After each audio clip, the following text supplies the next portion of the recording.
రోజుకి తిరుమల లడ్డు గురించి మనం అంతకంటే ఎక్కువ మాట్లాడదాం, మళ్ళీ మాట్లాడదాం. మీరు జనసేన పార్టీ అధికార ప్రతినిధిగా ఉన్నారు. మీరు మాట్లాడుతున్న ఈ విషయాలన్నీ డెఫినెట్గా మీ పార్టీకో కూటమికో ఇబ్బందిని కలిగించేలా ఉంటుంది. మీ రాజకీయ భవిష్యత్తు కూడా ఇబ్బందిని కలిగించేలా ఉంటుంది. ఎందుకు ధైర్యంగా ఇవన్నీ మాట్లాడగలుగుతున్నారు రజనీ గారు మీరు? సార్ అసలు నా రాజకీయ భవిష్యత్తు సంగతి సాక్షి టీవీలో చూపించేసినారు సార్. ఉమ్, వైసీపీ వాళ్ళు సాక్షి టీవీలో పెట్టేసి ఇదిగో రజనీ గారు ఎంత బాగా మాట్లాడేసినారు, ఇలా ఉండాలి లాయర్ అంటే అని మీరు హైలైట్ చేసేసి మీకు సంబంధించిన ప్రతి ఛానల్లో నన్ను పైకి లేపి ఆఖరికి నా పార్టీలో పైనుంచి కిందకి ఇసిరేపిచ్చారు. అవునా? ఆఖరికి మా పార్టీ వాళ్ళకి ఫోన్ చేసి ఇక ఆఖరికి ఏంటి అంటే మీరు మీరు కొనసాగించగలిగితే ఒక మీ ఇష్టం. ఉమ్, రాష్ట్ర అధికార ప్రతినిధిగా మీరు ఏ స్టేట్మెంట్ ఇచ్చినా అది కూటమికి టీడీపీకి విరుద్ధంగా అది తప్పు. ఉమ్, టీడీపీ అంటే ఇప్పుడు వాళ్లే కదా సార్ కర్రలు పట్టుకునేది. వాళ్ళు తప్పు అవును. సంస్కృతిని ప్రోత్సహిస్తున్నారు అంటే మీరు కూటమి ధర్మంలో వాళ్ళని కాపాడాల్సిందంటే వాళ్ళు తప్పు చేసినా మనం ఎలా కాపాడుతాం సార్? తప్పు కదా. ఉమ్, ఉమ్, ఇప్పుడు వాళ్ళని కాపాడితే రేపు ఎవరో మీ బోటు వాళ్ళు మీ డ్రైవర్ కూడా కర్ర పట్టుకుని రోడ్డు మీదకి వచ్చేస్తారు. ఉమ్, ఏంట్రా అంటే ఆ రోజు చూసినారా కర్ర పట్టుకుంటే తప్పు కాదన్నారు, ఆంధ్రాలో కర్ర పట్టుకుని తిరిగేయచ్చు అంటారు. ఉమ్, తప్పుని తప్పు అనడంలో కూటమి ఏంటి, లేకపోతే జనసేన ఏంటి, లేకపోతే బీజేపీ ఏంటి, whatever it may be. Um, నిన్న మొన్నటి వరకు నాకు వచ్చిన మెసేజ్ ఏంటంటే మీరు రాష్ట్ర అధికార ప్రతినిధిగా ఈ మాదిరిగా మాట్లాడకూడదు. ఉమ్, మీరు అంటే నేను ఒకటే చెప్తున్నాను సార్. అయితే పార్టీ నుంచి సస్పెన్షన్ అనేది ఏమీ రాలేదు సార్. నేనేం చెప్తున్నానంటే నా వల్ల ఉమ్, కూటమికి గాని అన్నకి గాని ఇబ్బంది ఉండకూడదనే ఉద్దేశంతో నేను ఈ రోజు నుంచి జనసేన అభిమానిగా, ఉమ్. పవనన్న అభిమానిగా, పవనన్న సిద్ధాంతాలని కాపాడేలాగా తప్పు ఎక్కడ జరిగినా ప్రశ్నిస్తా. అది అది మీరు ఇప్పుడు అధికార ప్రతినిధి కాదు, అభిమాని అంతే. అభిమాని సార్. ఇప్పుడు పవన్ కళ్యాణ్ గారి ఫ్యాన్స్ సపరేట్ ఉంటారు, అవును. జనసేనలో అధికార ప్రతినిధులు సపరేట్ ఉంటారు. ఉమ్, అధికార ప్రతినిధులు పార్టీ స్టాండ్ ని కాపాడాల్సింది, ఉమ్, పార్టీ స్టాండ్ దాటి వెళ్ళకూడదు. ఏం జరిగినా ఆ పరిధి లోపలే ఉండాలి. ఉమ్, మన ఓన్ స్టాండ్ అనేది ఉండకూడదు. నీకు తప్పు అనిపించిందా కాసేపు కామ్ గా ఉండు, ఉమ్, చూసి చూడనట్టు పో. నువ్వెవరు ప్రశ్నించడానికి? అక్కడ న్యాయవాదులు లేరా? గుంటూరు ఉమ్. గుంటూరు అంతా పొట్టు పోయిందా? నువ్వు ఒక్కదాని ఎందుకు మాట్లాడుతున్నావు అంటున్నారా? అని అని నన్ను అడుగుంటారు కదా. మరి నేను వాటికి ఏం సమాధానం చెప్పాలంటే నాకు దృష్టిలో తప్పు అనిపించింది. ఉమ్, నేను ఓటర్ని కాదు, అలా అని బాలయ్య బాబు లాగా షూటర్ని కాదు, ఉమ్, నేను లాయర్ని. ఉమ్. నేను లాయర్ని, తప్పును ప్రశ్నించాలి.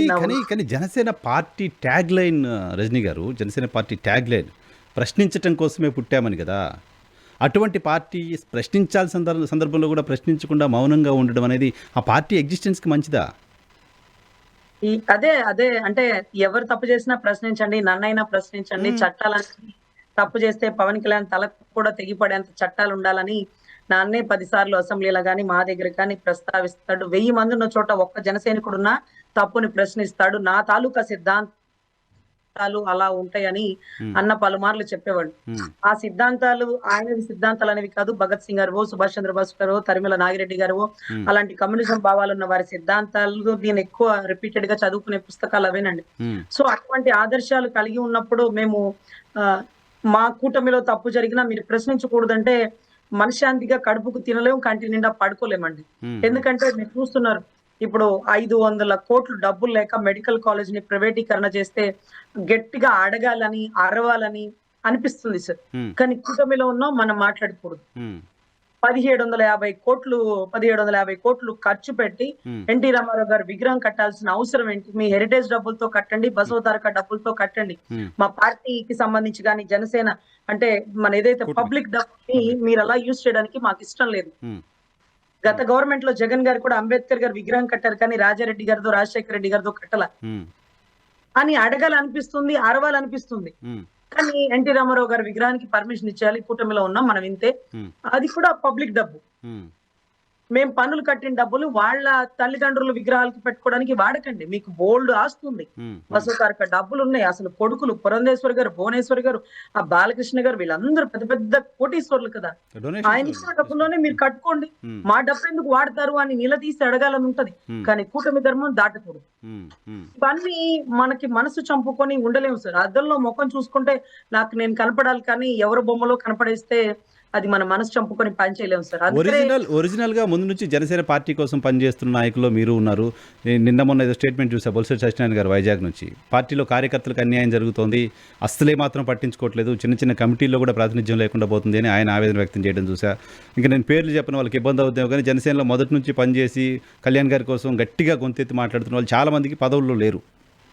ఈ పరిస్థితి ఎందుకు వచ్చింది జనసేన పార్టీలో అండి? సార్ జనసేన పార్టీని ఎవరు నడుపుతున్నారో అసలు ఎందుకు ఇలా జరుగుతుందో మాకు తెలియటం లేదు సార్. చాలా దారుణం. ఎందుకంటే ఉమ్, బొలిశెట్టి సత్య గారు ఎవరైతే ఉన్నారో ఆయన ఎప్పుడూ వెనకలోనే కూర్చుంటారు. అవును. ఆయన సిద్ధాంతాలు ఎలా ఉంటాయంటే 33,000 ఎకరాల భూములు తీసుకున్నప్పుడు పవన్ కళ్యాణ్ గారితో పాటు ఆయన కూర్చొని ఉమ్, జస్టిస్ గోపాల్ గౌడ్ గారిని తీసుకొచ్చారు. దేశ విదేశాల్లో ఎక్కడెక్కడ పర్యావరణం ఇబ్బంది జరుగుతుంది, ఎక్కడెక్కడ అక్రమంగా మైనింగ్ చేసేస్తే అక్కడ భూమి కలుషితం అయిపోతుంది, వాటర్ కలుషితం అయిపోతుంది, నదీ జలాల గురించి ప్రశ్నించిన వ్యక్తి.